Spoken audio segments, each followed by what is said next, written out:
nina bakaMalandela, nina bakaZulu omnyama, nina bakaMdlokombane, kuphi nakuphi la kufika khona lo mbukiso. Kusayimina futhi uMfokankesha. Hayi ngithi yona le ndaba ebengingayo izolo yokuthi kuzoba khona i-football match phakathi kwabaculi bamaskandi nabaculi bayo lapha ne-hip hop.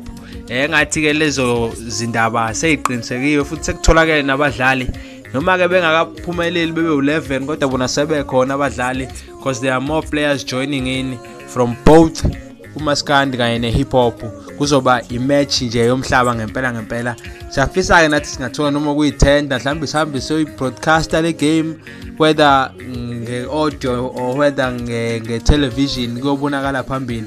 Kodwa ke lo mdlalo ngomhla ka-10 August ngo-6 ntambama umaskandi versus hip hop and already sebekhona abadlali be-hip hop abangapha noma besawu5 basekhona futhi ngapha kumaskandi.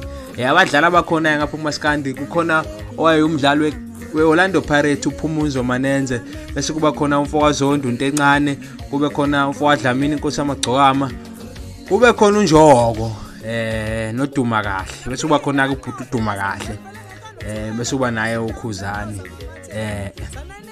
Bayifakile noNjoko la. Bese ukuthi ngapha ke ku-hip hop usekhona lapha uyeye isalukasa Nqekwane, uyeye uLethulunyane wayedlala iKaizer Chiefs, waphinde wadlalela iTS Galaxy, waphinde wadlalela futhi neHighlands Park, waphinde wadlalela neSuperSport United.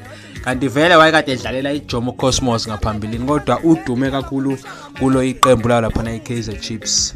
Bese kuba khona ke engicabanga ukuthi is a star player kwamanje ngapha kwi-hip hop. Mfowamthimkhulu lapho uSijavu, uBhuti uSijavu uzobe khona. Bese bakhona futhi noQuesta uzobe edlala naye uQuesta. Kube khona uKid X, uzobe khona uKid X.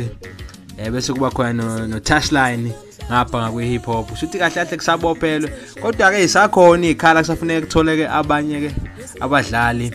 Umdlalo njengoba ngishilo ngomhla ka-10 August ngo-6 ntambama eMboleko Stadium Atteridgeville Pretoria. Angazi ke noma if-fans are allowed in or outside the stadium kodwa ke sizobe sidane sin-update nje ngale football match ezoba khona. Sayimina futhi uMfokankesha.